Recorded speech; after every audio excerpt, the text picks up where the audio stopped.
All right, 1 2 1 2. Mic check. ESOTERIC live. Voice of SINOE.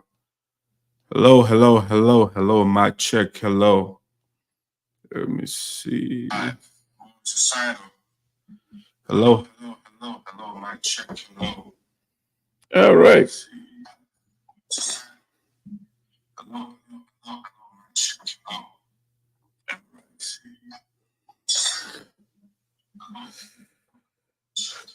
Welcome to Voice of Sound, ladies and gentlemen. This is the brand new edition of the show. We're ESOTERIC. Welcome.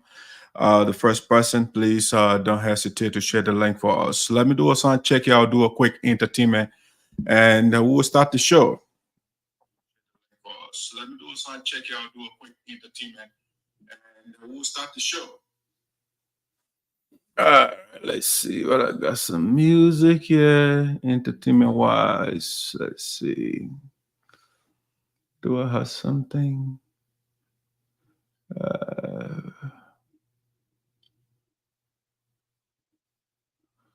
Let's see musically. All right, let's see. Let me go here. Let me go this way and get me a music to play.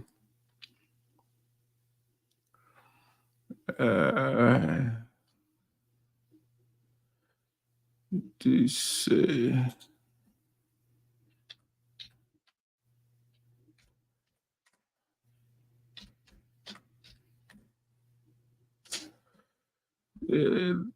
cray.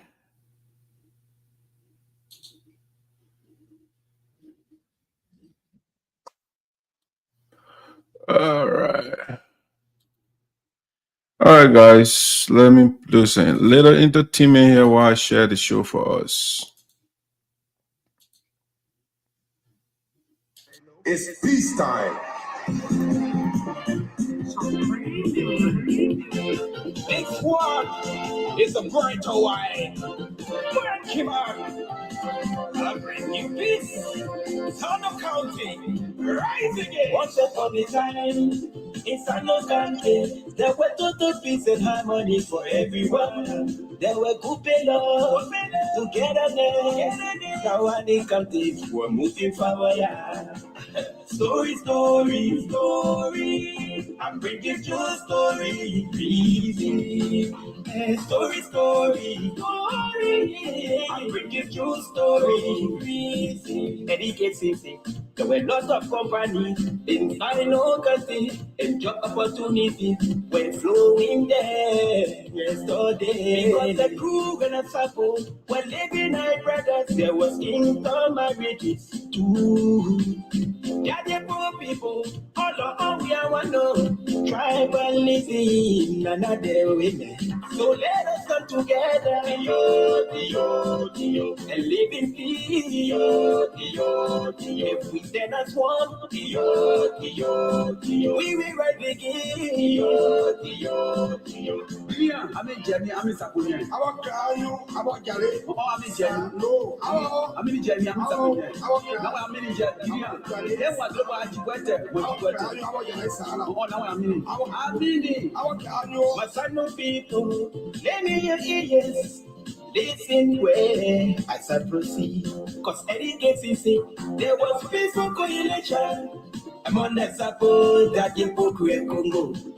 Now I didn't country were really put me in my mind. Now I didn't country were really put me out. If you not know, yesterday, the thing that they say, oh, people used to live from other parts of Liberia to come for vacation. It's SINOE country. SINOE had a lot, sea, forest, protected parts, and a lot of wildlife, gold and diamond. Because of unity, yesterday, SINOE country won a national country meet Nigeria. They say, and I step there, SINOE break morale. I don't wanna miss Liberia and a precious cry of West Africa. I don't bring let's come together, and live in peace. If we stand as one, we will relegate.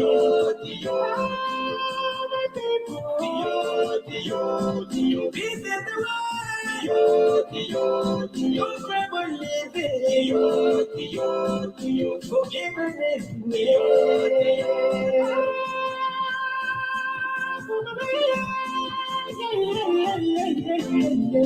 Oh, togetherness. Oh, togetherness. Because the senseless war divided our country. Until now, our people still divided. There is no peace, no progress, no development. What's going on? I don't know why. What's going on? Because of too much undermining and tribalism. That's why I come to the battle.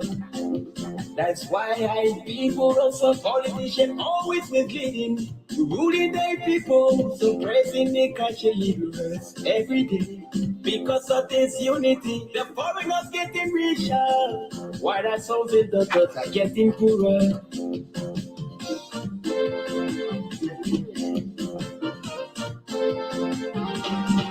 Greenville was founded in 1838, making it older than Liberia. What do we have to show for our age? Crews, Sapos, Jenipos, and Congos. Our community is in a freeze. It is time to rekindle our desire for peace and pray for a favorable breeze to blow across the land and breath of Liberia's third original county. Peace. Let's come together as one. Let's come together as one. Together we can rise up. If we stand together, we will rise up. When you're dry zone, mac and cream, come together. Billable cream, say your done, see. Let's come together. Potion, Diostan, Lexington, let's come together. Boston, Dayton, Louisiana, let's come together. Yucatan, Jacksonville, Bolu, let's come together. Seaton, Buto, Bubati, let's come together. Longview, Morreville, Dagbeta, let's come together. Yefwetan, Sanquen, Wedge, let's come together. Nana Crew, Santa Crew, Blueberry, let's come together. Bokonke, Bojiwan, Semija, let's come together. Tottenville, Jefferson, Dudwike, let's come together. Duke Free, sweet freedom forever. Let the people live, rise up forever. Should they be freedom forever? Sweet freedom forever.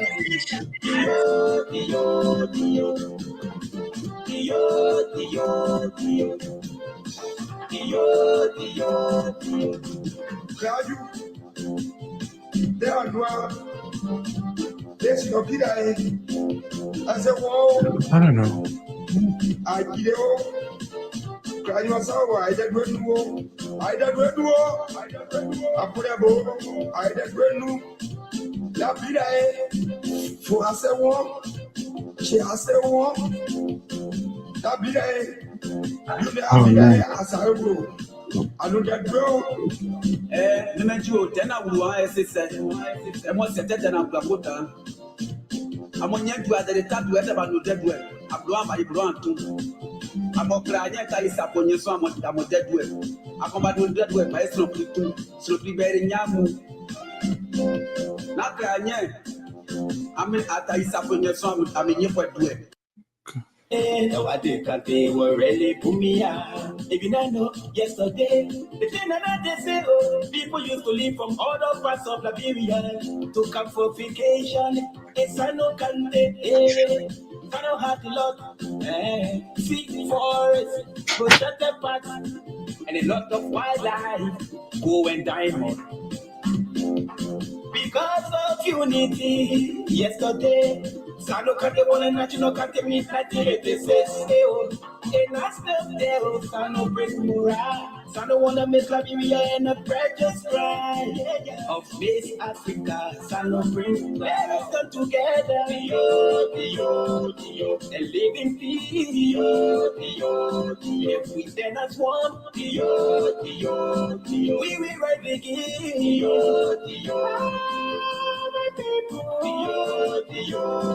Peace is the way. Don't ever live it. Forgiveness.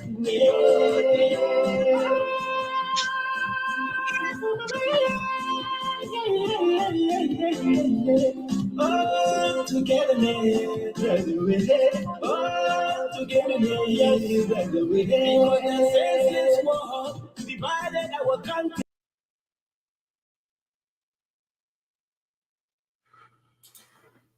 All right, ladies and gentlemen, welcome to a brand new edition of Voices SINOE here with Esoteric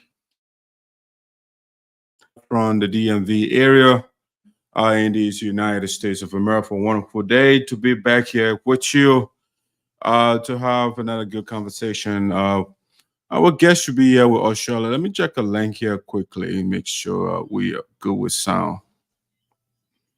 I think it's low delay from the end here. Let's see. Good. Yeah, we should be fine. All right, guys. Welcome to Voice of SINOE with Esoteric. Check your email. Let me see. Let me send it again. Ooh. Let me see.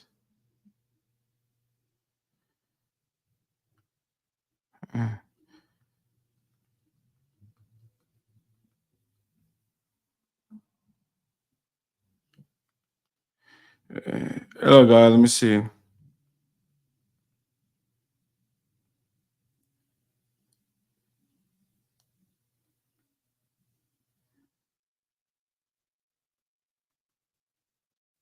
There you go. Perfect. All right. All right, ladies and gentlemen, welcome again. Welcome to Voice of SINOE in the diaspora. I'm happy to be here this afternoon with you. We're having, I understand there's an internet service glitch in Liberia or something. And so some of our followers, they are having problem or issues getting online. But you know, the show will always have a replay. You can always join the show. My guest is backstage now, and it is 2 minutes after the scheduled time. And I don't want to hold the brother too long on the show. An hour, 30 minutes or max 2 hours, we should be fine to let him go. Without further ado, I'd like to invite the president, former president of Liberian Association of Canada, and now the executive director of Empowerment Squad, Leo Nupolu Johnson is my special guest today. He's been on the show before. He's not a stranger to us. He brought a lot of sense to the discussion the last time we were here, and I just thought I could bring him back again to provide some education for us. Let's do that now, Leo. Hey, Mr. Johnson. Yes, sir. Welcome back to Voice of SINOE. Thank you, Chief. How's everything going? Pretty good. How are things on your side? My man, I'm staying out of trouble as hard as I can, but things are going very, very well. I've been keeping safe. I'm healthy. That's the most important thing. All right. I really appreciate the time again. You are busy man, so I really appreciate the time making us a time to be here. We'll also have a conversation. And because I've been following you for a long time, and I like your project. I like your mindset. I like some of the things you said. I mean, I have appeared on your podcast before. I don't agree with some things you say, but that's the nature of the discussion. Yeah, but how's the family, though? Family, everybody's good out there? Everybody's doing very well. I have to say I'm very thankful. I've been a blessed man. Family has been doing well. Everybody has been going well. And I mean, your audio was kind of better earlier, but it's kind of a little lower. Let me see what's going on here. Is it better? Yeah, no, it's good. Yeah. No, I say I'm a blessed man. I'm thankful for family, for good health, for all of that. It's been going really, really well. So I have to say I am grateful overall. Okay. All right. Good. So this is how I wanted to begin the conversation. I'm a pictorial man, and before I get on the show, I like to do some little research. Uh, I said I was going through your Facebook page, and I saw some images which I thought I wanted to get the little background of what the images are for. One of them is this one right here.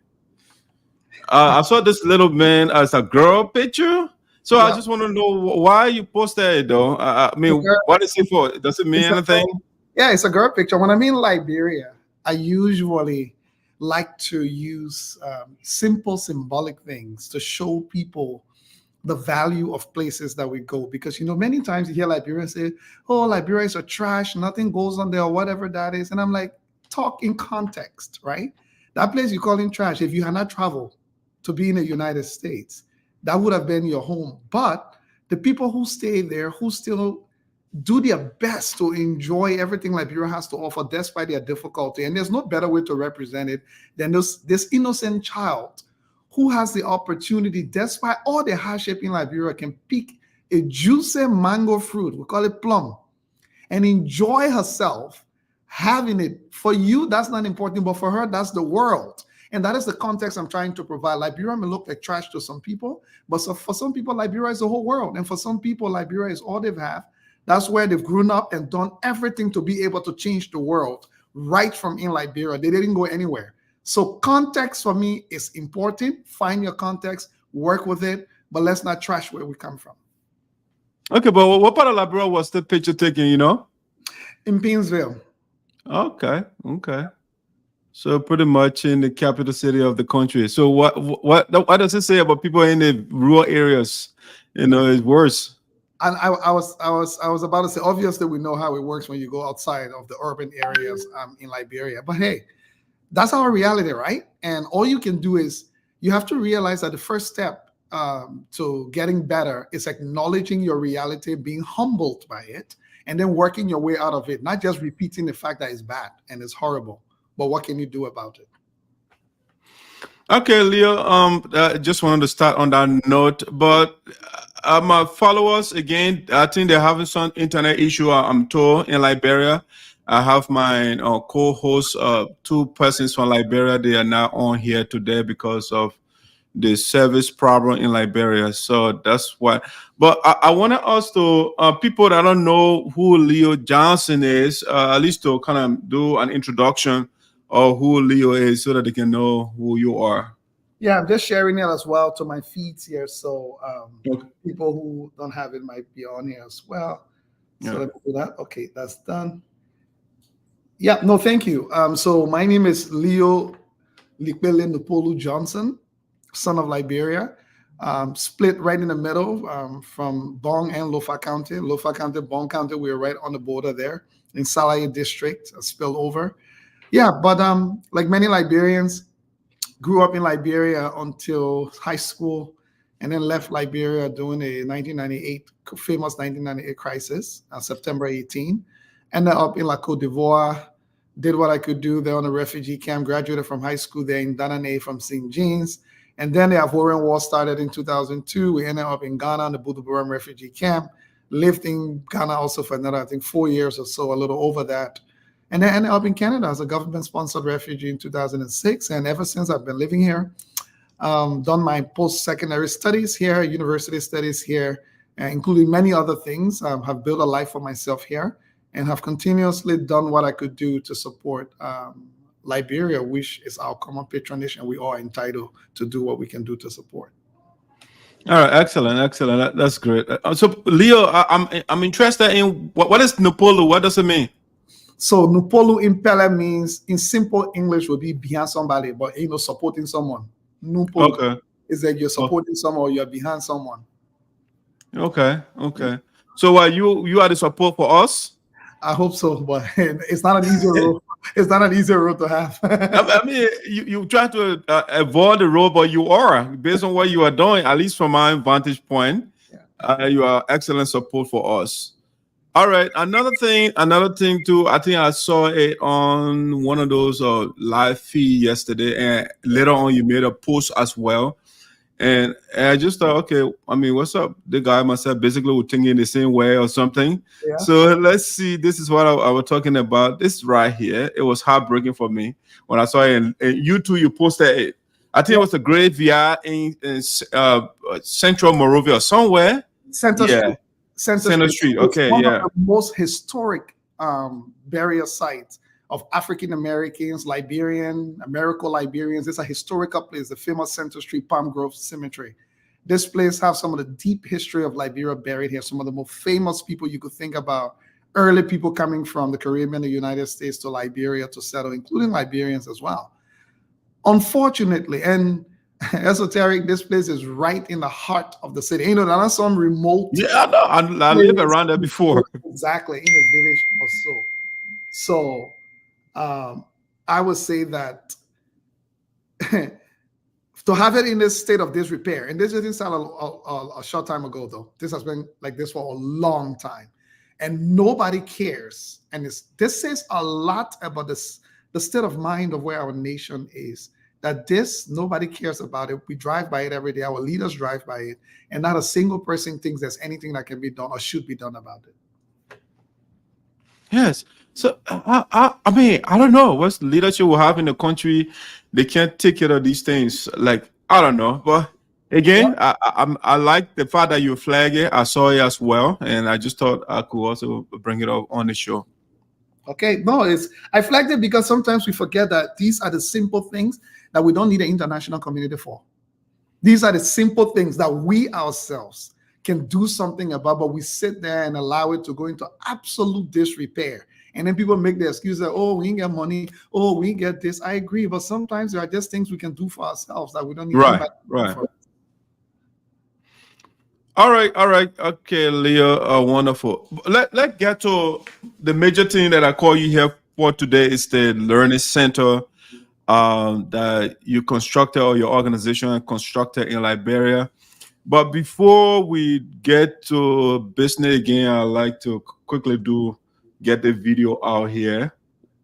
So raised over $1 million to build a one-of-a-kind learning center and library in the war-torn country of Liberia in West Africa. But their work isn't done yet. They still need more money to finish off the project that will give people in that country something they haven't had: access to books. So the Liberian Learning Center is a combination of a public library, children's library, a small business incubation center, a sports and recreation facility, and a cultural archive. It would be the only one of its kind in the country.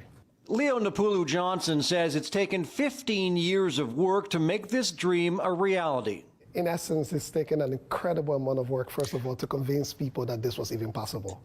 Donors were skeptical. Even Liberians living in Liberia did not believe this was even possible to begin with, because for a very long time, this hasn't been something that has been within the realm of possibility in Liberia. Nupolu Johnson, who founded Empowerment Squared in Hamilton, says $1.2 million American was raised locally to build the first phase of the Liberian Learning Center in Painesville, not far from Liberia's capital of Monrovia. The work has been incredible on all sides. Locally in Liberia, raising the funds to actually do it from people who've never been to Liberia by and large in Canada. So it's incredible. Many people are still trying to believe that we are at this stage. But the project isn't done yet. The group still needs another $1.3 million to complete the Learning Center. I wanted to do this because in a country like Liberia, if you are my age group, all you've ever known has been the war and relief. There's never been a time there's been an opportunity to aspire. I'm excited about the building. I'm excited about the opportunities there, but I'm even more excited about the fact that a young Liberian can now aspire, that it is possible to aim for the best. It is possible to plan for the best. And if you do what you have to do well, others are willing to join you in that endeavor. Nupolu Johnson, who fled the war-torn country in 1998, says there is only one textbook per 15 students in Liberia and no public facility of its kind in the entire country. Our biggest concern is the demand at this point. We're already worrying about our ability to meet the demand for the facility. The facility will be run by Empowerment Squared Liberia.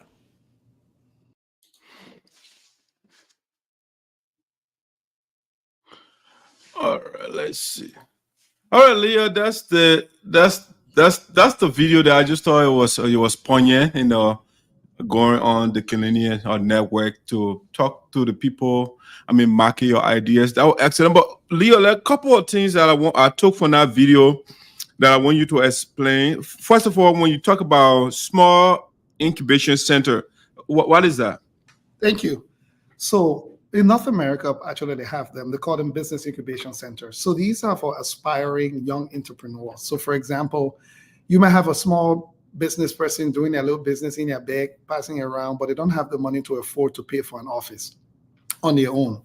So usually you get a number of the small businesses who cannot afford their own infrastructure or office that are just growing entrepreneurs. You bring them under one roof. So let's say you got 20 of them working right in the space, and each of them are paying you maybe $200 a month instead of having to pay $2,000 a month somewhere for their own office.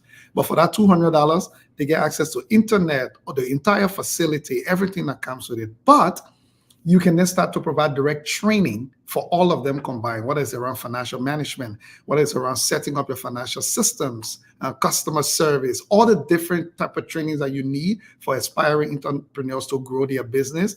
By virtue of them being in the space, you can start to provide them this training collectively so that they can support each other. So that's what a small business incubation center looks like. Oh, nice. Okay. All right. I mean, the money too, I was looking at you, talking about the first phase, it costs you 1.2 million. Leo, how did you generate that money? That's a very good question.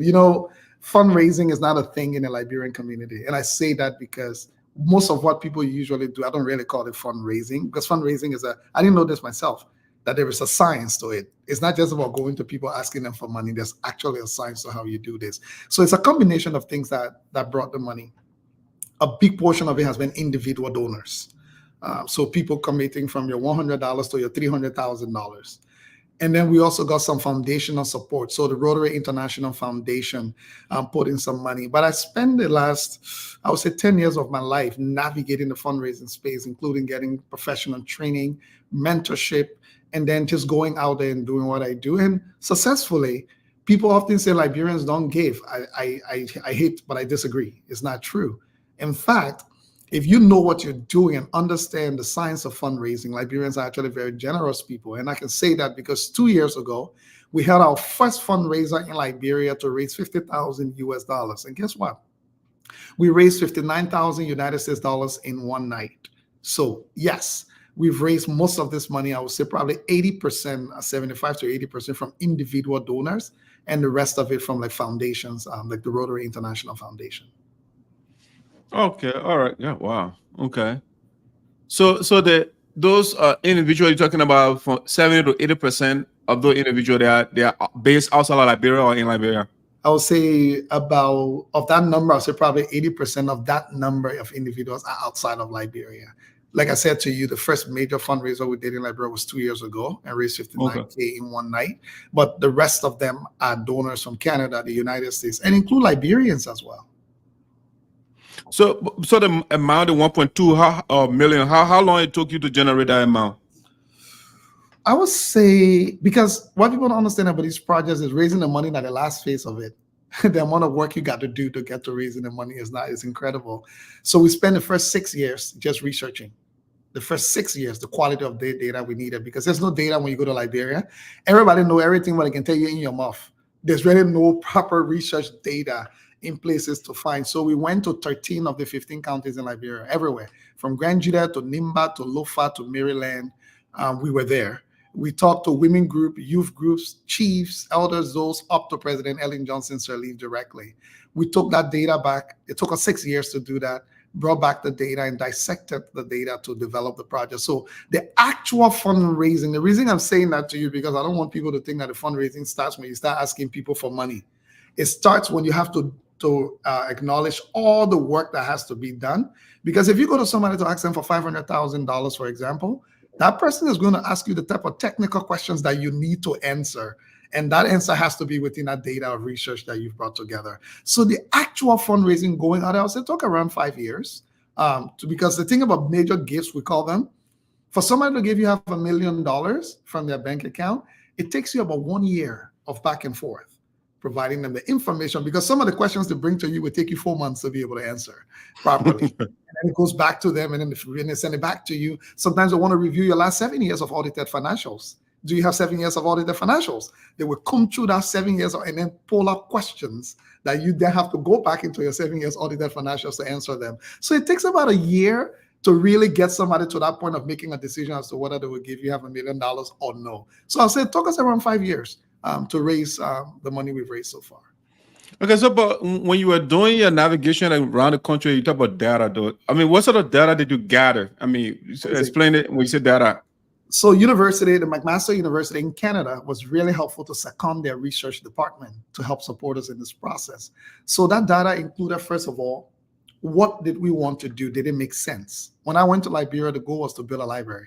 And what a library was in my head was a 44 container with storybooks inside, because when I was going to school, that's what we had. Almost on every school campus, you had those. So in my head, that was a library until I came to Canada and saw what a real library looked like, and it changed my perspective. So the university went back to Liberia with us in the research to investigate, first of all, is it the library that people need in Liberia? And if it is a library, what does that mean in the Liberian context?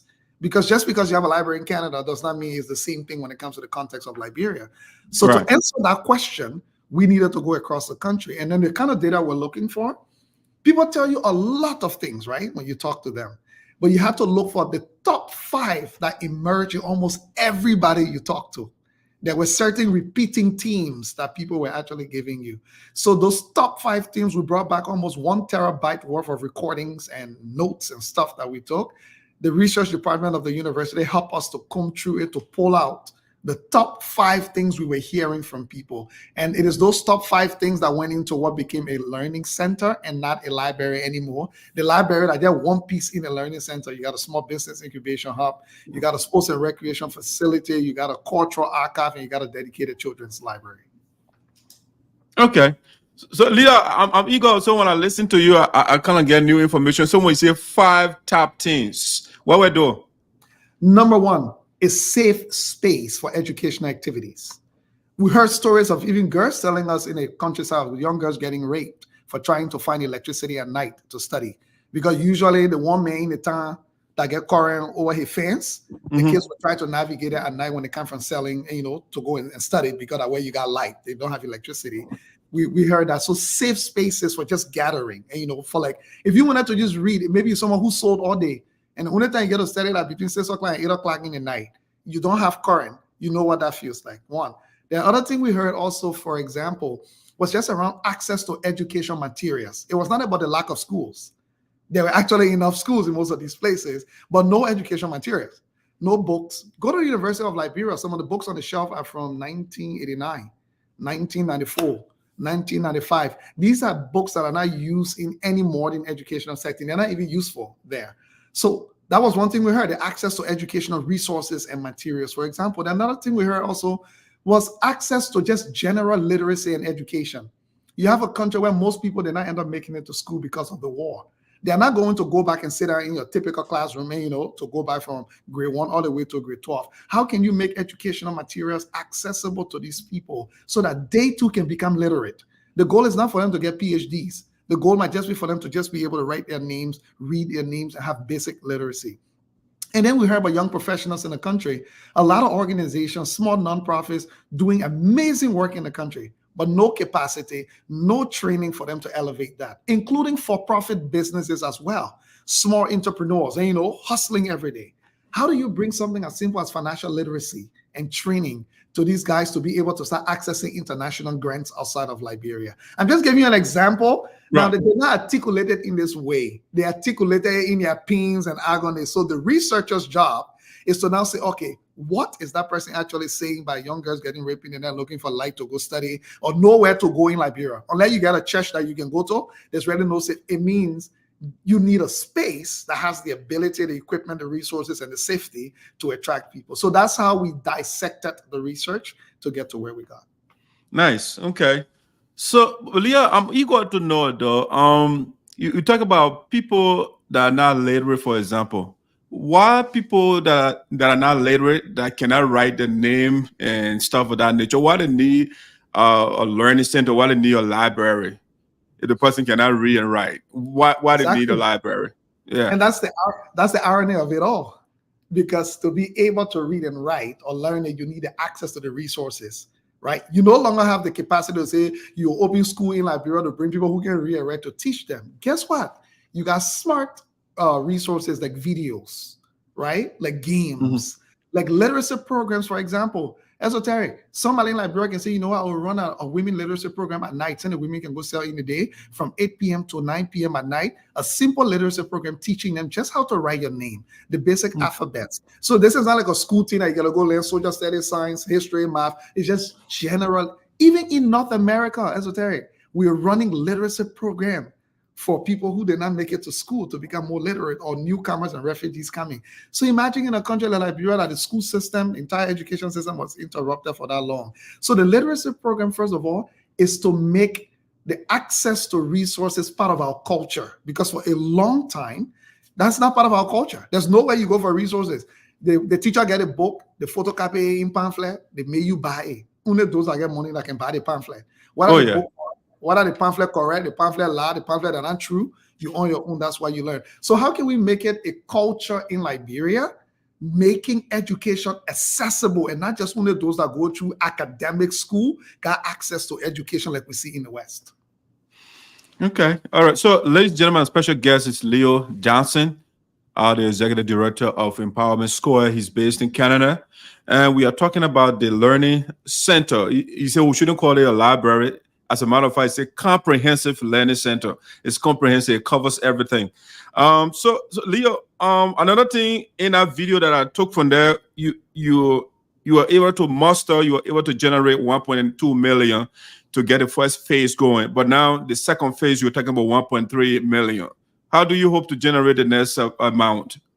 By being on your show, the beginning point. Let's start. Right? People don't understand. And I tell Liberians this all the time. Let me break the math down to you. When I started fundraising, we got something in fundraising. We said numbers don't lie. Number one. But number two, the number one reason why people don't give is because they don't get asked. Now, what that means is I'll not just call and say, "Mama, give me money." And it's a strategic way to ask. So, for example, we have different tiers of giving. As I speak to you, we got a lot of Liberians now that have committed $5,000 to pay in 1 year. So what they've done, they've broken it down by 12 months. So we set it up for them automatically. If you say you wanted to pay $5,000 and donate in 1 year, and by the way, we give tax deductible receipts both in the United States and Canada. So depending on your tax bracket, you will get up to 65% of that money back during tax time from the receipt we gave you when you go to do your taxes, because it's tax deductible by the government of the United States and Canada. So what that means is we've already started setting up the standards. But the first thing, Esoteric, was to show proof of concept. This stuff has never been done in Liberia, like I said. Everybody you went to was skeptical, and skeptical for good reasons, because I'm pretty sure I'm not the first person who's tried. I'm pretty sure other people have tried before, whether it's a library or community center or whatever that may not have worked. So now that we got proof of concept, we can now go out there to some of our donors who actually contributed to the first phase. We're also hopeful that they will be contributing to the second phase. But I want to specifically say to Liberians in the diaspora, we've always argued about, people in Liberia are not serious, nothing to support, or blah, blah, blah, blah, blah. Part of the job I do, besides this project that I run, is to elevate projects that Liberians are doing, have done it well, laid it well, that you can support. So yes, we're starting the fundraising process, but we've decided that we will not start any construction until we've run this, because this first phase, Esoteric, is the main building, is the largest of it all. Until we've run this one for 1 solid year to show that there's an operational machine so that people can start feeling the impact. And when you see impact, then they say, they got something to say, you can't argue with success and progress. Once you see the impact, I don't need to tell you why it's important for you to support it anymore. You just need to decide whether you want to support it or not. Right. It's like soccer, right? The team that wins, people tend to go beyond that team, right? Exactly. All right, good. All right, guys. But I'm eager, Leo. Why is the mean building cost less than the external features? Yeah. So the second building is it depends on the type of facility. So the second building is a sports and recreation center, a gymnasium. So the 1.3 is not only for the second phase, it's for both the second and the third phase. So the second phase will be a state-of-the-art gymnasium that will intersect with the current learning center. So the way it works is that there will be a central point when you walk in, When you go right, you go to the learning center side. You go left, you go to the sports and rec. So we'll be doing things like basketball, even indoor football. We'll be doing it as well, volleyball. And then we'll set up the space to be multi-purpose. You can also turn it into an event. If you're hosting a big event that's taking thousands of people, you can turn it into an event facility as well. Okay. So the third phase is going to be the Pinsville City Hall. So our thought process, if you even look at the space right now, our building not even finished, the Pinsville City Hall, it make it look so bad. Because you're not renovated, it's standing there, all the starting to look sorry for before even we complete our building. So imagine putting two brand new, modern state-of-the-art building over there. Then you get a sorry for Pinsville City Hall where we get a whole government sitting there. So the third phase is to renovate the currently existing Pinsville City Hall so that when you walk on the compound, the similarities of the three buildings in there to show you the uniformity of it. So the second phase is 1.3 because there are two phases into that piece. There's the sports and recreation facility, and then there's the city hall itself. But the reason it's also a bit expensive is because some of the finishing components are all included. In Liberia, when we built, we don't do landscaping. People build and they leave it like that. You go to government building, a new building, and the finish way, you walk in there, everything just dirty and dusty. Yeah, the dust, landscaping. So components, we have an elaborate landscaping plan for the whole yard, like things like the landscaping facility, things like expansion on the solar piece, things like the car park, building a nice little car park for where vehicles go. So all of those components, are accounted for in the remaining budget. That's why you see that budget is a bit higher than the first phase. Okay, cool. Leah, I also saw this on your page. Maybe you want to explain it to me. Empowerment Squared and McMaster University received $4.9 million investment from Global Affairs Canada to launch African Youth International Internship Project. I want you to what is that? That's a lot of money too, 4.9 million. Yeah, man, it depends who you talk to. The Canadian government will tell you that's a chicken change. That's dropping. A chicken change. So, depending who you're talking to. If you talk to the Canadian government, that's small money. If you talk you give me 4.9 million, just now all of y'all start running behind me at B-ball. Right? But on a serious note, so one of the things I've always worked on when I've been here has been how do we facilitate the process of knowledge exchange and knowledge transfer? When you hear Liberians talk all the time, yeah, things are so organized. And, in America, in Canada, people make these comparisons and references all the time. But it's amazing that nobody has talked about how do we intentionally don't go to Liberia esoteric and try to change Liberia to make it America. Liberia is Liberia. However, you can take some really good practices that are consistent with Liberian values and infuse it with who we are, because we also have some good things, not because we don't elevate it. How do you facilitate that process? Because esoteric one living in America, now he want to go to Liberia and spread all of that. He may do it for himself and where he lives. So we embark on this project to engage with the Canadian government to convince them that getting Canadian young professionals from Canada to come and live in Liberia and work for a period of time will promote Canada international policy, one of the international framework policies that they have, by allowing young Canadians we call them Canadians of African descent. So it will be all Black, like Canadians who have African descent, whether from the Caribbean, whatever, who have settled here for a very long time. Their families have been here. So they'll be coming to Liberia and Ghana to live and work. One, to learn things from Liberia, because we don't realize that some of the things we got in Liberia esoteric, like the resilience, of people, the hustle spirit of people, how to turn things around in an environment with almost no resources at all. How do you manage to run a school system like we are running with almost $0 budget, but our young people still go to school and somehow manage, to take something from it? That's a skill to learn. So they are not only coming with this arrogant attitude we used to have in the past. Well, when people come from the West, they can't. That only they know all. They just instruct you. They are coming to work with local organizations and institutions in the community to learn, but then also to share some of their expertise that they bring. Let's say if a young professional comes with an expertise in information technology or finance. But guess the big question we're going to answer that nobody wanted to answer. Everybody have talked about, I'll use the term because that's what we're used to, this Zogo business, right? Mm-hmm. But nobody has given you an answer.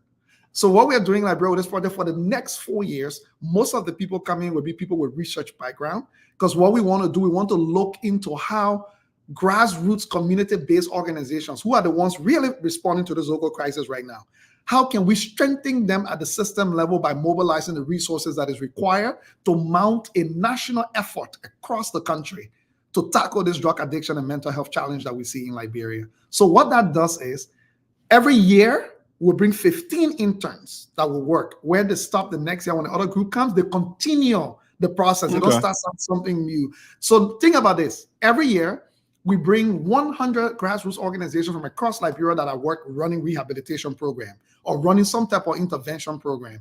Bring them together, hear from them what is working, because they are on the ground. And then also hear from them what is not working. Why are they struggling? What doesn't make sense?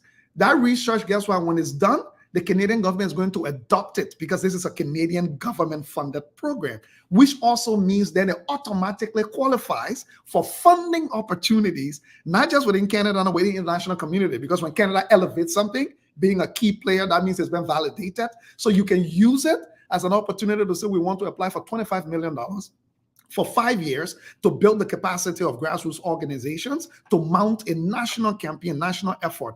You can also elevate that to now draft an intentional national policy for the Liberian government to say, based on research done with our Canadian partners, here are the interventions needed in the next 15 years to tackle this drug addiction and mental health problem. So when you go in the international community, they're not dictating to you. You already have your research informed by your own people. So here's what they would do. They might say, we'll not give the government the money because we trust the government. But guess what?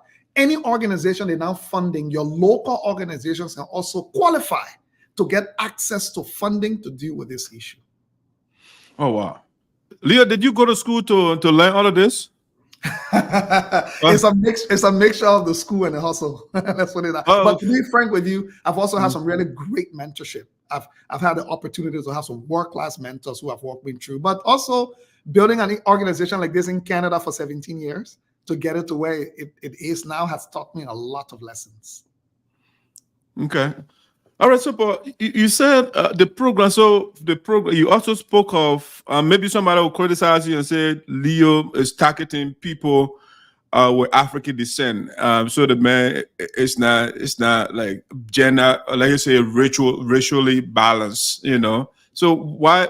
I mean, I understand you're trying to bring people of African descent.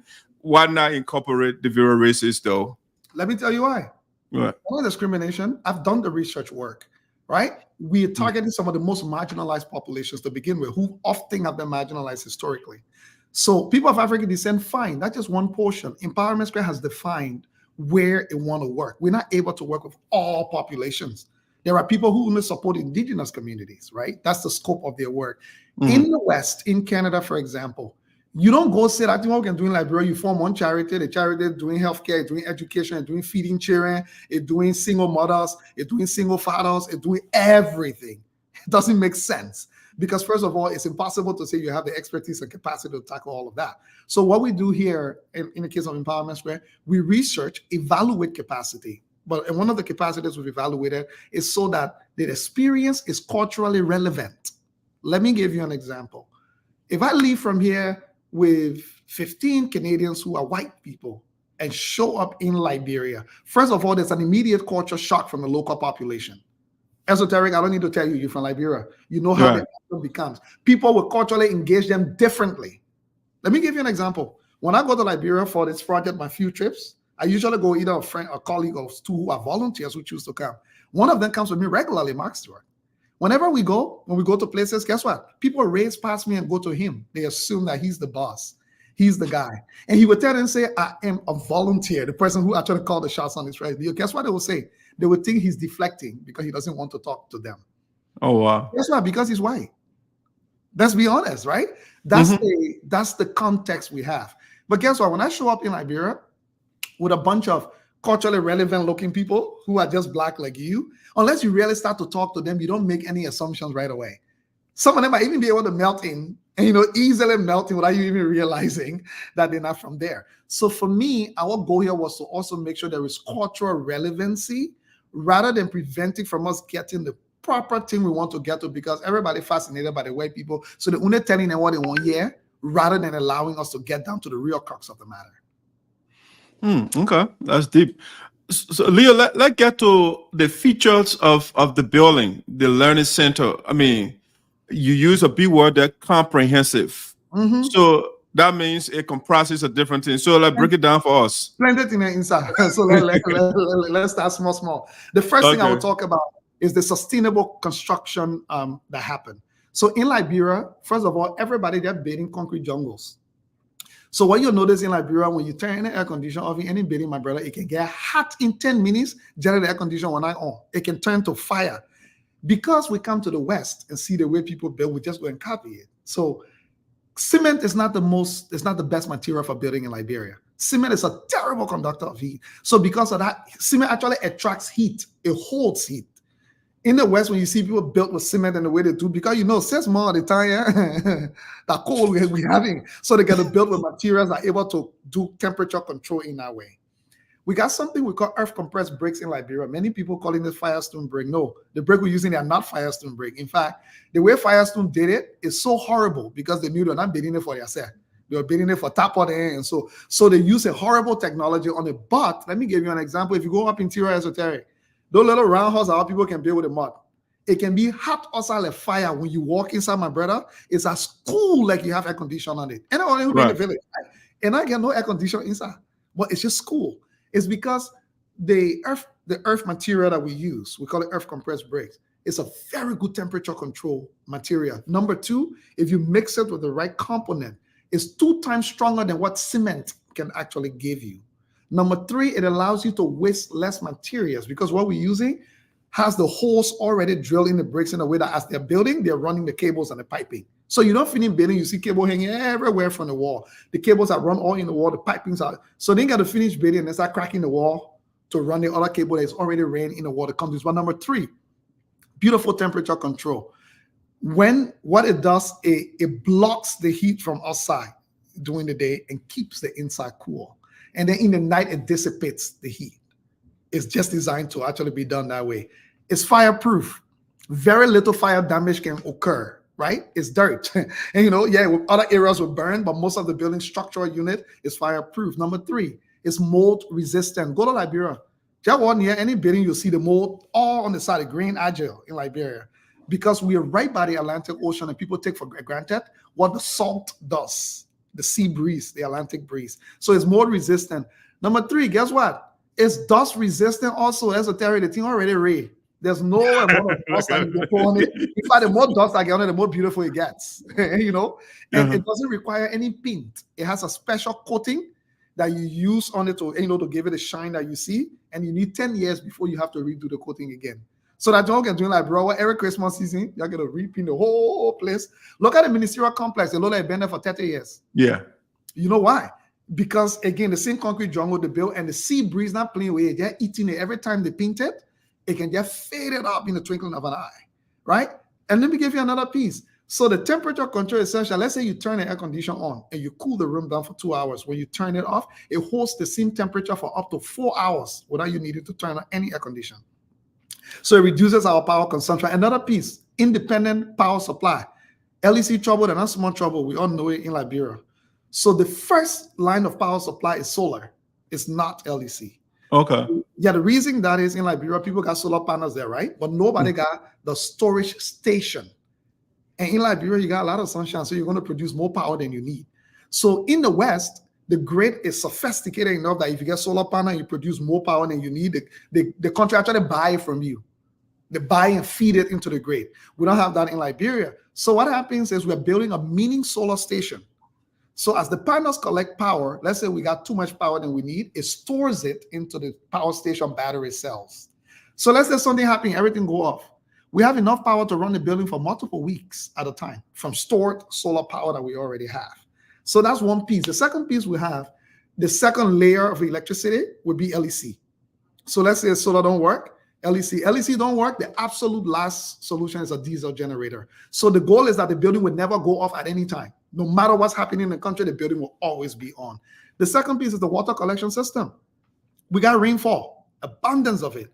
If you see the roof of the building, beside the building, you'll see black lines running. Those are pipes.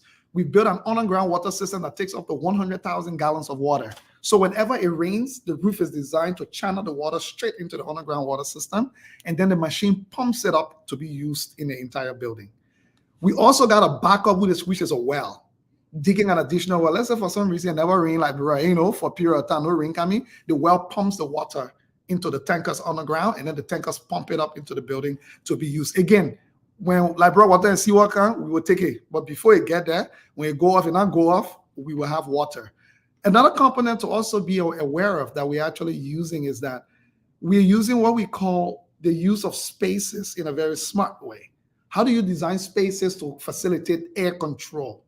So the building has been designed that if it cools down, the building can open up, bring in normal air, circulate it, and then cool it right within the building itself. That's why you see the roof like that, and I just star. And I did there for Foaming Star. It was designed, the engineers took their time from Canada to study the wind direction in that particular area, to notice which direction the winds blow, which time of the year. That's why it took us long for the research. So they had to do the first 6 months of dry season to understand the wind direction, because during the dry season, the wind direction behaves differently.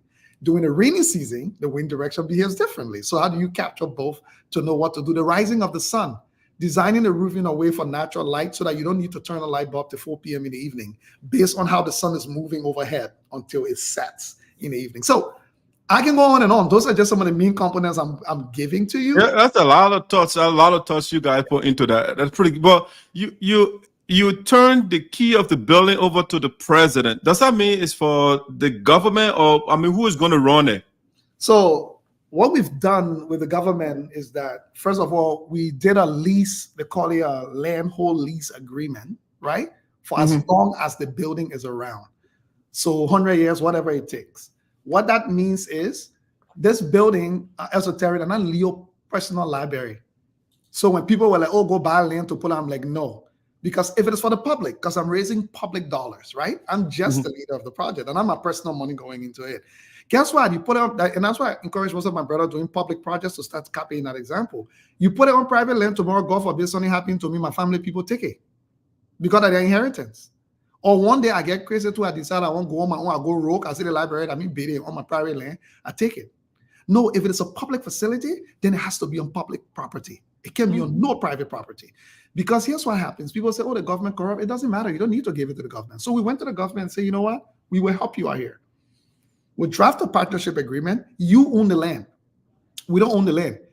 And then they say, oh, we can get you land somewhere. You know what I told them? I said, I know how the country works. Any land you give me as a terrorist, somebody will show up with a 1930 D and tell you, say their great-great-great-great-grandpa had a land. The Pinsville City, just take it enough for Pinsville City. And the last thing you want is to be in court with a private citizen over land. So I told them the only land I know for sure that nobody can claim, that the one right inside Pinsville City Hall compound. And that one we know it for the government. Nobody can go claim that land. Right. So you're using it. I say, help us innovate what a city hall compound is supposed to look like when you walk into a city hall compound. So we signed that lease agreement for the lifespan of the building, that the city owns the land. We own the asset on the land for as long as it is used for that purpose to serve the good of the residents of Pinsville and beyond, right? So what that means is Pinsville City sits on the board to provide oversight, because they have a responsibility to make sure we are doing what we're supposed to do. But Empowerment Square manages the day-to-day of the building, runs the building and everything, and then reports to Pinsville City to make sure they too can check and see what we are doing. That's why you call public-private partnership. So Empowerment Square's job is to tell the city, say, what you can do right now, let's help you provide that. The land's still yours, it's not ours. You're only giving it to us to use it for this purpose perpetually for the lifespan of the building. If the day Leo decides you want tenant to condominium, you're not running a library anymore, the city just takes it back. Because it is the lease, they own the land. We only own the asset. So in essence, the asset and the land are not separable because it's a building. Okay. All right, so Leo, you also, I mean, running such a program is cash intensive. I mean, how much does it cost to run the facility like that? It's cash intensive, but you have to also ask yourself, I run Empowerment Square as a nonprofit, but running like an actual business, right? You don't spend more money than you can generate. That's the key to it. Anytime your expenditure exceeds your budget, you're in trouble. That's why Liberia is in trouble all the time, because our expenditure always exceeding the money we have available. So you're in trouble. So you cannot build a building like this only to have it spend money on. It has to generate. So let me give you some of the things we've done. We're putting in a desktop publishing facility, which you can almost find in Liberia. Good luck trying to print your business card in Liberia when you run out of it to like a proper place that you can go like we have here. Doesn't exist. So we are putting in a desktop publishing facility that can do anything from your massive billboard to your small brochure. So guess what? All the schools around, we can start doing their exams in a very proper way. We can start helping them with photocopying. All of the things that you can think about when you want to run to do something quickly, you're stuck. You can actually go and do it. So we're putting in a state-of-the-art desktop publishing space. That's revenue generation, right? In fact, we are looking at equipping it so well that we might be able to do your election ballots. You know where they carry it right now? Sometimes as far as China or Ghana. And the setup to print those ballots is simple. Those are not even sophisticated ballots. They don't have barcode scanner on them, nothing. They're just actual ballot papers to print. Why are we going to Ghana, to China to go print ballot papers? So again, because no one has developed the capacity, and the systems in place to make sure it's done in a secure manner, we're developing that. Another piece we are actually developing is what we are calling tier membership. So let's say Esoteric living in America, he won't go to Liberia and continue his work, but nowhere to get West Bay uninterrupted electricity. Esoteric can get a tier membership at a certain amount that he's able to come to the facility, borrow a laptop, and take it out based on the tier of his membership. Take it home, work with it, and bring it back. Or Esoteric membership level can give him a workspace in the facility. Whenever he comes, he just have to book it ahead of time. Go online, book it. He can go online, book a workspace ahead of time. And he ain't got nowhere else to work because he ain't got office in Liberia, but he's working. He can come there. If Esoteric wants to do a meeting, based on his tier membership and how much he's paying for it, he can book one of the meeting rooms at the facility and have access to it as a tier member. See, other tier members could be, you can have access to it, but you have to use it in the facility. So you have to come there. You can only use the book. You can only use the computers there. You are not able to take it out because of your membership level. So that's another revenue generating factors that we have. And then the co-working facility, we'll talk about the small business incubation. If we got 20 small business in there, each of them paying you $200 a month. And 2 times 2, that's $4,000 a month.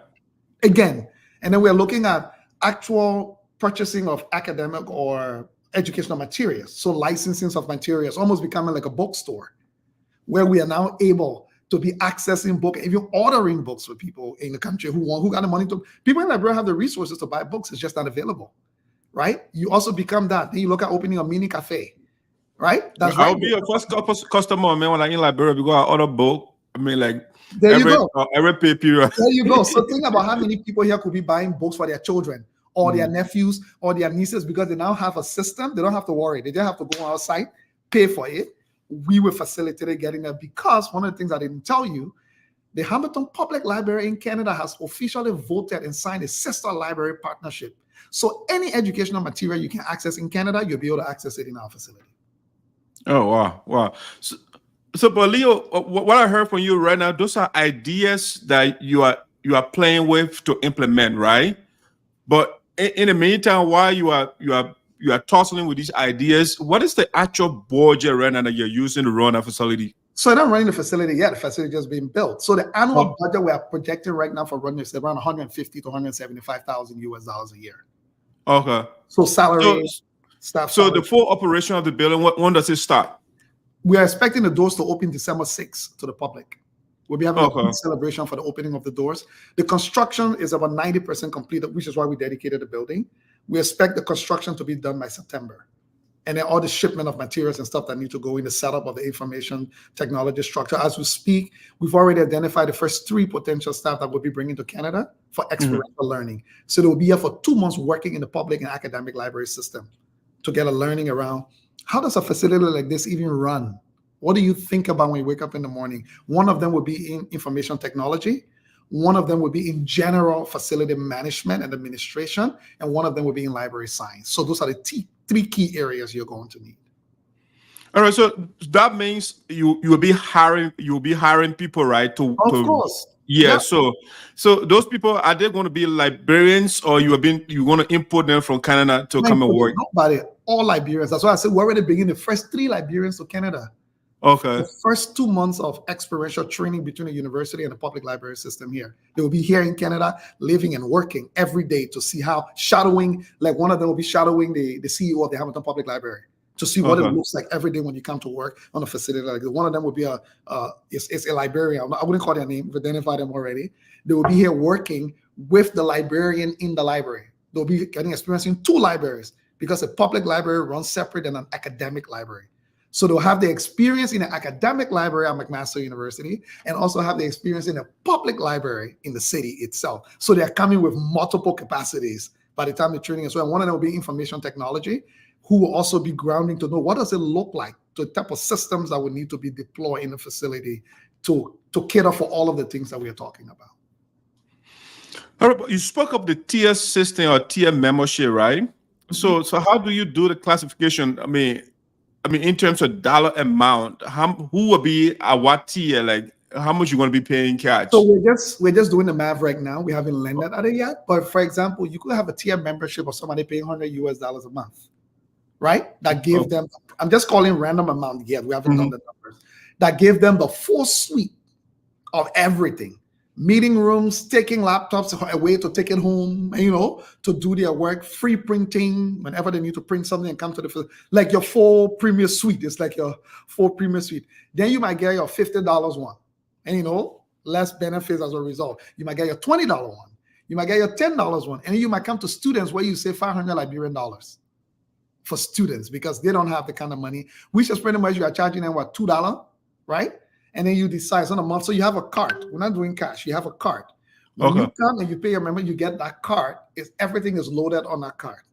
So let's say if the morning you didn't pay your membership fee, the card will go dormant and will become inactive until you pay your fees again. So the cards will be tiered. That when you swipe the card, we already know, and you know, it shows up what you got access to. Yeah, so when you're working, you want to print something, it can't print because your tier membership level, you got to go speak to someone to the desk to pay them for your print to go through. Yeah, but Leah, I don't want to bring politics into this, but I mean, when I think of the tier system, I think about capitalism, where they got the big guys at the top, they got a little man, then they get poor people. I mean, it's the same concept I'm seeing here, though. Absolutely. It's in the Absolutely. Let me tell you this. This is why I tell people poverty is not a badge of honor. Poverty is an unfortunate disruption in our lives that we must work our way to get out of. Those who have been fortunate to become rich, also being rich is not a curse. We should, unless where you stole money or you corrupt person, we should talk about it. But being wealthy is not a curse. It's something, it's a noble thing we should all aspire to do well. Because you know what? When you have access to a lot of resources, you can do a lot of things. So guess what? The people who have access to resources, in other words, we are making them to pay more into the system so that we can provide some of the services for free we'll be providing at a lower level because like a student, for example, cannot afford it. So for us to be able to sustain these things, we need to think through. There is nothing wrong with taking aspects. We already say we run a democracy. We say we run a capitalist system in Liberia. Now let me say that is a system that we've already set up. So how do we make sure this whole thing about freebie, it does not work? We all need to take responsibility. I always say within our means, right? If esoteric means is to be able to just go and build one public toilet in Liberia, and it means you do it. Somebody else might be able to raise more money to build a whole university. That's their means. So the same way it comes to him or her, who much is given, much is required. You can't be asking people to pay you top dollars, and then you tell them and say, no, but all of your dad is seen. No, my brother. We want young people in Liberia to aspire to add value to the things that are meaningful to them. The same way your man can sell potato green, sacrifice her whole life to go pay school fee for you. You know why she actually did that?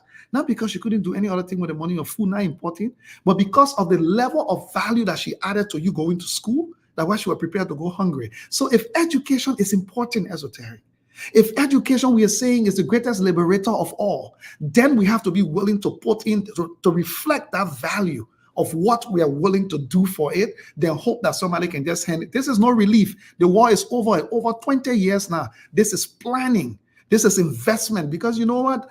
If that facility keep running for 50 years, it's because of the investment we are making in it. Who else is going to come from outside to put their money in it except ours? We ourselves have to do that. Okay, I mean, that's that deep, Leo, but this is how, I mean, this is how I see it. And I might be wrong, but I think the facility was established to help the less fortunate, right? No, it was not established to help the less fortunate. It was established to increase access to educational materials and resources for everybody. Okay. Not just the less fortunate. Okay, fair enough. Okay. So yes, right, guys, in that process, as I tell, we tiered it to make sure the right strategies are put in place for the less fortunate to us. I will go to a whole country, we decide that because of people who get money and access, we exclude them and we just focus on the left. That's a poverty mentality. That ghettoization, you take all people, you put them, poor people, you put them together, they will only share poverty stories. The library, let me tell you what we call it, we say it's the greatest equalizer. What are you, millionaire? What are you, Yana boy? And you come to the library, you see everybody there reading book, and not by income status. So we will have general services for free. For example, like people coming to just access book and, to do assignments and stuff. Those will be free. Coming to access Wi-Fi is free. But if you want to go to the things that cost us more money to provide, then no, you have to pay for it. So no, the goal is not just to provide again, I follow you, Leo, but here's the issue. Yeah, you said everybody will have full access. I don't know why it will be full access, because we don't have the same. The basic access would be for everyone. Basic. And the basic access is, can you access a book? And if you needed to do something, those are the basic access. But you won't get fancy thing, a laptop to take it to your house. Each of those laptops will be costing not less than $1,000. So think about it. Somebody takes it away and breaks it. Where are we going to get money from to actually replace it when they all get old and have slowed down, and we need to replace 300 laptops throughout the system? Where's the money going? We can't go be begging the people there. What kind of dignity is that? No, this one will make it work with our own sweat, tears, and blood. If we have to beg, we'll only beg for the excess that remaining. We already raised 80% of it. We need the rest. We need to inculcate the value to what we have, not because of how much we have. If it is only $50, and guess what? We will have people sponsoring people at Dwyer Empowerment Square. Let's say we got 40 students who have no money and have been trying to access a laptop. I'm able to go out there, find some other money and say, can you sponsor 40 students for us? Because right now we got more students coming in. They need the laptops. And maybe we might have a whole section of laptops purchased only for students that don't have to pay for it. But you can put the cart before the horse so that way people can say, let's open the facility first and let's start to see how the business plan we've put in place works, and then we can start to make adjustments. But I can tell you for sure, everything not going to be for free. Absolutely not. All right, guys, ladies and gentlemen, that's Leo Johnson is my special guest. I mean, you are listening to him. If you have questions, the number is right there. If you have questions or you want clarity on something, you can definitely call the number to ask Leo a question. I mean, especially those of us in the NGO business. I mean, Leo, I noticed that the Liberian communities, I mean, practically everywhere we have these different associations, but then, I mean, they are not utilized correctly. Some are used for political reasons. I mean, especially if you look at the Stop Road, the ULAA, for example, it's a non-for-profit organization, but it's more so political than humanitarian or charity organization. So I thought to bring you on to share some of your knowledge. I mean, that you are raising millions of dollars. I mean, a lot of the time we depend on membership contribution. I mean, we sell lapas. Myself, I'm part of one of the organizations right now in our community. And all we do is to, I mean, ask member for contribution. It's not bad for members to pay, but what else can we do to augment or to supplement what the members are generating? And that's some of the ideas I try to, I mean, at least extract from you that you can share with my audience. Yeah, there's so much resources available, first of all, for community organization, including to develop their capacity, by the way. Free money. I let call it free money all the time because it's a low-hanging fruit. But it's so amazing how all of our Liberian associations have decided that they will remain poor for no reason. I'll tell you two reasons why. One is that certain people who came from Liberia and have this attitude that they were BP people in Liberia before, and they know everything, they hold on to the fact that everybody must agree to what they say, even if it doesn't make sense. That's the first problem. So when you go to the Liberian community, you say, well, that person is a work to the Capitol building. So because of that, automatically there might be people saying, hell no. Just because you work to the Capitol building. Number two, we are afraid of building institutions because when we build institutions, guess what? It will kick out all the incompetent people automatically. So guess what? You go to the Liberian Community Association, the president and the board member arguing who get more power. Whether the board get more power than the president or the president get more power than the board. Second of all, we get up and just get people in the community who say, oh yeah, the person our elder we respect, and so that made him president. The person our elder, so that put him on the board. So first of all, we've undercut the entire institution without asking ourselves, what are the qualifications required to be on the board? What are the qualifications required to be president? So that we get the right people there, but we are afraid to offend the people that are there who are elders. So we just keep them there for no reason. So the secret to raising money and accessing funding from the hundreds, our president of the Liberian Association of Canada, I raised over $300,000, not from members, all came from grants and funders and stuff. You have to build that institution. You remember, Esoteric, when I told you that with Empowerment Square, we had to do that research first and put things in place that we actually needed, or else we would never have raised millions of dollars. So Liberian community, you need to set the institution. Number one, these community associations are non-profit organizations. You stop running politics. You just got to stop it. You got to stop running politics. Normally, I send a text message. Sorry. Y'all got to stop running politics and focus on the non-profit reasons for which these organizations were established. That's one. Number two, you need to put the institutions in place. You need to get a board that is competent. And the competency means the board has fiduciary responsibility over the organization, which means the board is responsible to ensure the resources that are needed to fulfill the mission of the organization is found. Or else get off the board. The board job not only to come and say the president stole money, let's catch him. Or will not let the president anymore, let's move him from there. No. Are you funding the organ? And when I say funded, I mean coming from your pocket. You just have the responsibility to put in the strategies in place to provide oversight for the leadership to actually do that. So Liberian communities, all we want to do when they say they met our president, we go to the baby shower, they bring a big bowl of fufu and a Hennessy XO, they put it on the table, we swallow it at the president head table there. Even at our events, you can see it. They take head table and set it separately for what reason? When you are the leader, you are the servant of the people. You're not supposed to be. So let's move to a place of, when I became president for the Liberian community, let me give you an example and close on this. The first thing I did, I hired an external accounting firm to come in, do our full evaluation, and then set up the type of financial structures we needed. People fought me, people complained on that. But guess what? I never backed down. And we set it up. And because we set it up, we got the right things in place, the results were indeed coming in. And we see that happening today. So that's my advice. Let's decide. Either we want to run political parties or want to run community associations. And if we want to run it, then let's set them up properly. Yeah, right now, I mean, ULAA is in court. There you go. Because they think running a political organization than running a nonprofit organization. The first thing I did also when I came in, you know what I did? I organized a training program for leaders of all the Liberian associations across Canada. For somebody to help them and say, what is a nonprofit organization? You know, the first thing they were all shocked on when the trainer told them no individual owns a nonprofit organization. Everybody check. He said, yeah, none of you here own it. It is actually owned by the public. You are only managers and custodians of it. So tomorrow you decide you not want to do it, you want to shut it down. Any money in the bank account, you're going to donate it to another charity. It's a public charity. None of you own the organization. No. You can get hired, you can get fired.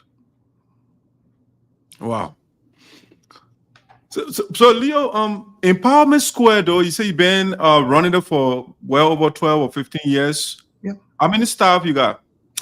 Right now in Canada, we have about 27 full-time staff in Canada. And then in Liberia, because of the construction, we got a little over 20 people that have been working for the last 3 to 4 years. And then how much your budget to run it, though? We are about to hire additional staff in Ghana and in Liberia because our program's spanning there. Our annual budget right now is just under $5 million. $5 million. Yeah. Wow. Wow. That's serious business you own over there. One follower said here, something the person said, hopefully, they say, wow, your hustle is real. By the way, let me say this. The thing when you own your own charity, only you get everything. Nobody get anything. That's my organization. No, you are just an employee. There is nothing wrong with making sure you are paid well if you're doing excellent. But you can be raising 20,000 a year. You expect to be eating 50,000. You got to be paid well when you do the job well. So yes, I do get paid well. But before, guess what? I ran Empowerment Square for 5 years. No salary, was a one-man show. Nobody pay attention on those days though, because they're running my own thing around the place. But now people won't pay attention. I don't worry. The auditors come in to see my salary. They know what I get paid according to my salary grade. And then I have accountabilities for the work, my deliverables I need to deliver to the board. Or else they will fire me and hire somebody. Even though I founded the organization, the board has the right to fire me if I don't do my job. So your salary is set by the board? Absolutely. Set by the board, changed by the board, determined by the board. And there are accountabilities for my role as an executive director for what I have to do. Every year I do a performance review and appraisal by the board. If that performance review report that the board feels like I'm no longer competent, the organization has outgrown me, they will fire me in a heartbeat, and I will have to find another job. Wow. Even though you establish your organization, Exactly. you're the owner. I'm the owner. They will fire me in a heartbeat, and I have to go find another job. But our Liberian organization, they can be scalar. That's the reason why I can just keep it in our way. Then I won't go to that place, because that means you're not committed to the mission of the organization to improve yourself, develop yourself, to be competent enough to run it. Because if you're not, then the board has the power to fire you. Yeah, we're fighting every day in our community, man. The board, just imagine you're saying that the board can fire even the owner of the company, but here in our community, the executive can be fighting the board members, whatever the board says. Because the board members do not know their role. That's what I'm telling you. That's where the training comes in. Because the board of directors do not. In fact, it is the owner of the board that has the power to bind the organization legally. No executive director, president, it has to be in the board. You know why?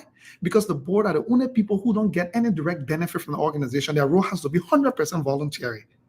They cannot directly benefit anything from the organization. So let's say if you wanted to send a board member somewhere to go represent the organization, the only thing they can benefit is if you choose to, let's say, transport them, pay their way or pay for their accommodation. But you know what? Guess what? The president or the executive director can benefit. They can be paid.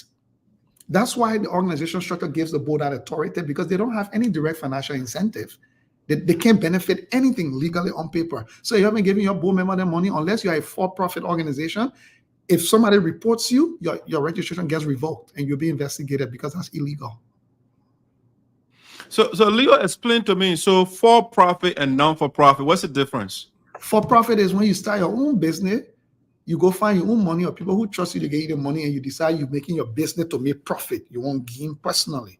So you can own that. You can have a sole proprietorship where you own it, and your profit, you can put in your pocket, you can do whatever you want.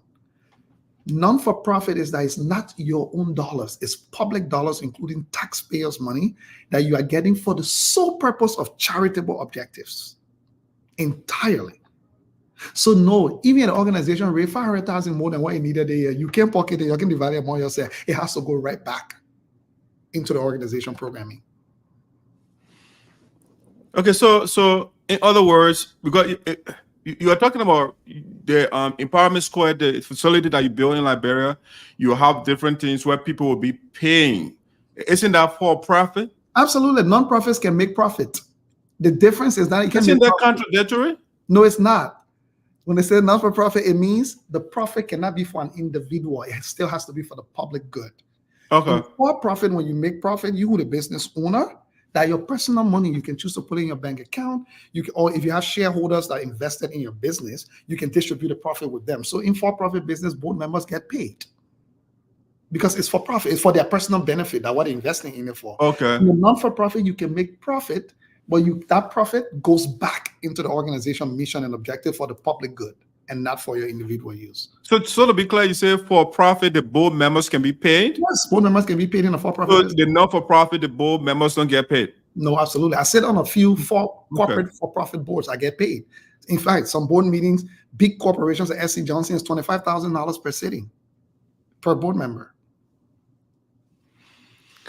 Wow. Okay, that's excellent knowledge, Chef Leo. I think you have been on for at least an hour plus now. You got to start wrapping up so I can yeah, that's why I'm trying to wind down. You have been pretty generous with your time. I really do appreciate it. Before I let you go, when the last time you were in Liberia? 2 weeks ago. 2 weeks ago. Okay, so what is your assessment of the new leadership? That's a good question. It's very difficult to assess, I'll be honest, because when I was there, less than 25% of the government was even appointed yet or in office. So it's really difficult to take an assessment. I think to all Liberians, I would beg you to hold your peace for 9 months to a year. Anybody who's taken transition over any institution before, it's a rough process, no matter how experienced and well-oiled you are, because just because you appointed people and selected people doesn't mean you got the right people. So now the first set of people can all be wrong in the first place. So I think it will be fair 9 months to a year down the road. President Bouaga has already made some commitments publicly on the record.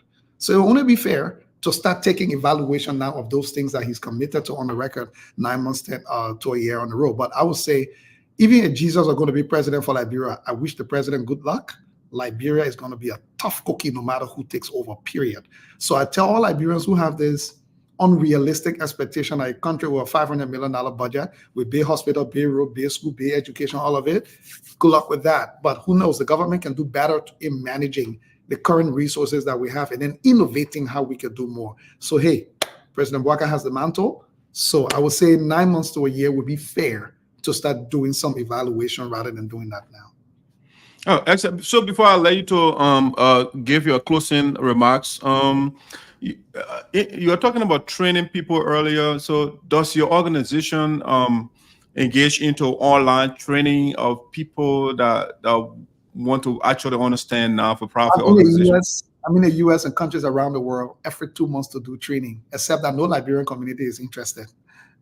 The Haitian community has invited me, the South African community, the Nigerian community, the Ghanaian community. I go all there to do training. The only community that doesn't invite me is the Liberian community. And by the way, they pay me to even go there to do those trainings. The only community that got no interest is my own community. So to answer your question, two things happen. Yes, sometimes my organization does, but most of the time I go do these trainings directly and not directly on an organization. Okay, so maybe one of those things. I also work for a consultancy firm that we started called Wentworth Strategy Group. So that's what we do.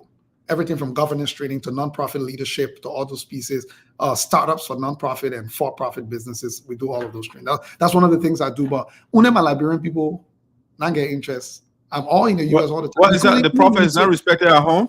Yeah, I went in Minnesota to do a training. Guess what? For the Somali community in Minnesota.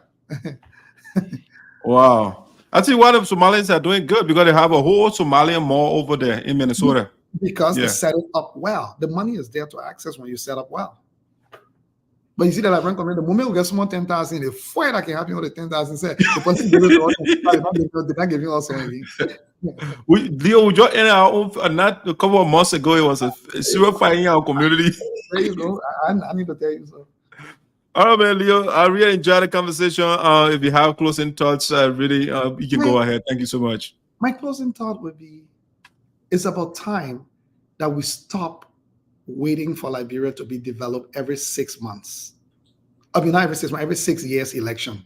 Liberians have this voodoo attitude that they can just sit and they think because they let the current president will wait 6 years and moving, then the next president will come and will just manage to turn it. Then when they finish, oh, the president disappointed. Oh, the building of Liberia will have to be a 35, 40, 50-year project. That means we all will have to find a way to keep it going in spite of who is elected. When you elect cat, we work with the cat. If the cat now we work behind the cat, under the cat, over the cat, some kind of way we will keep it going. The only thing you might do to us, you might slow us down.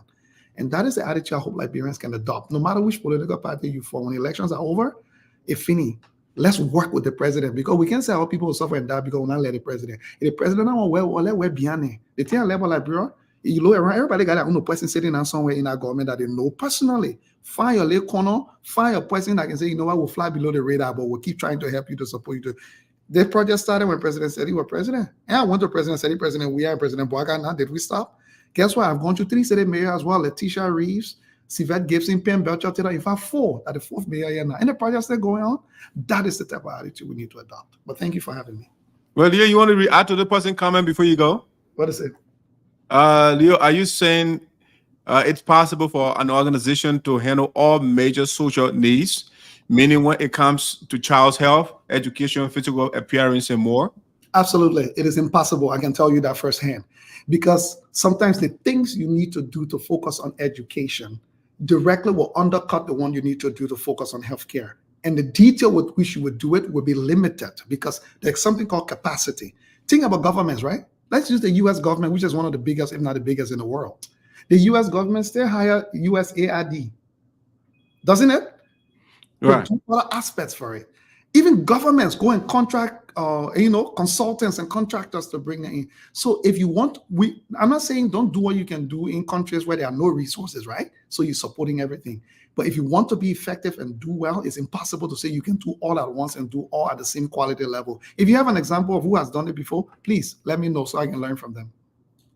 All right, Leo, thank you so much. Even though I agree with your last comment, when somebody's there who should work behind the person, if Leo is not doing a good job, I'll make sure Leo is removed. That's okay. So why do you need 6 years to be doing that? All you'll be doing for 6 years? Make sure Leo is removed when the election comes. But what are you doing? In it says here that you can do nothing because the person is elected. You can't move them until the other says here. I'm saying don't go campaign to move them. Do what you can do. But my brother, all you do for whole says here to just talk about moving, and then you are saying you're just part of the problem. You're as lazy as the person you are choosing. You spend whole says here to just be talking about something you can change on the election. Sorry, then you're just as lazy too. Oh, Leo, man, thank you so much. Have a wonderful day. Thanks for taking your time to come and have a little chat with me.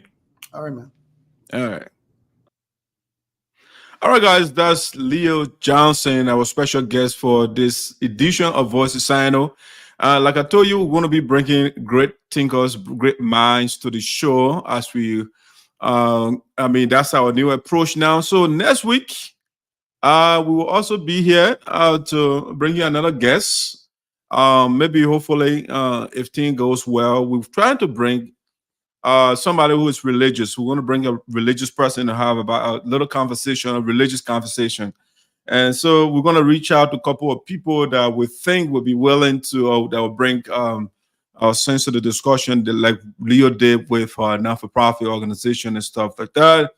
All right, so we want to say, do us a huge favor when you get on the show, please, to share for us. We also ask you that you subscribe to our YouTube page. On YouTube, it's Voices SINOE. It's right there. Subscribe to it. Hit that subscription button and hit the notification button every time, because it helps. Once you subscribe and you hit a notification, there is something they call the algorithm. It sends information. It expands the show basically. So the more people who have subscribing, the more people that are hitting that notification button, the better the show will expand, and that's why I think we're trying to do our part to at least bring people like the young people that we are bringing from back home to be part of the show. I mean, they would need some little compensation financially, and that's a way of contributing to our people and our country. So let help each other out. It's not difficult for you to go on YouTube and subscribe to our YouTube page. We really do appreciate it. Share our videos, because the more you share it, again, the algorithms tell the people that, oh, this is important. A lot of people sharing it, and so that will attract people to the show. So please do that for us. You see, the young man brought a lot of knowledge, just not free. You don't have to pay for anything. You can use a lot of the information that he give you and build on it and do your own thing. All right. So the platform, we are changing the tactics. It will not be all about politics. It will be about, there's a lot of things out there that need to be discussed. A lot of experts out there that want to share the knowledge. And our goal right now is to reach out to the people, to elevate the conversation, to give our audience good substantive discussion and information that they can use if they want to, So that's the game plan here. But I just want to, because there are a couple of people here that took their time and joined the show, and I think I should recognize you for joining me today. I really do appreciate you. Lawrence Davis just joined me. Lawrence, I want to say thank you, buddy, for joining. Online Major, thanks for joining. Elder Christopher T. Zarza, thanks for joining. Rebecca Weird, thanks for joining. Our president for USAA Minnesota chapter, Marie Pine, thanks for joining us. I expected questions from the president, and because the man talking not-for-profit, so I just thought the president would ask a lot of questions, to the former president of the Liberian Association and man who is running a successful NGO in Canada. Seeing here one Liberia. I can't pronounce the first name. UC. Hopefully I got the name right. Jay, thanks for joining me. TT, how you doing? Thanks for joining the show. Joseph Samo, thanks for joining the show. Mr. Mondabu, I want to say thank you for joining me as well. I've seen here Hammond, thanks for joining. Tiaman, how you doing? Thanks for joining. That's Dio, thanks for joining. Jackson Blue Williams, thanks for joining the show. Doris, how you doing? Thanks for joining. Princess Jadia, thanks for following the show. That's Favor Godchild, thanks for joining. Mr. William Sua, thanks for joining. And those are I'm not seeing. We also want to say thanks for joining us today on the show. We do appreciate you. And again, the show time is every Thursday at 2 p.m. Eastern. All right, 2 p.m. Eastern. Make sure and subscribe to Voice of Sound. We'll be live here. 2 p.m. now, 1 minute after 2, 1 minute before 2 p.m. We strictly will be live on Voice of Sound to give you some decent discussions about Liberia, about different subject, technology and politics and economics and life issues and poverty, a whole host of things we'll be talking about here. So thanks for joining us. And I don't know, my co-host, the guys, they didn't join me today. I was told because I tried to contact them and to no avail. Told in Liberia, they have some internet issue over there. I don't know how true is the story, but whatever the case is, so next week we'll be here again Thursday at 2 p.m. Have yourselves a fantastic day. I am out for the day.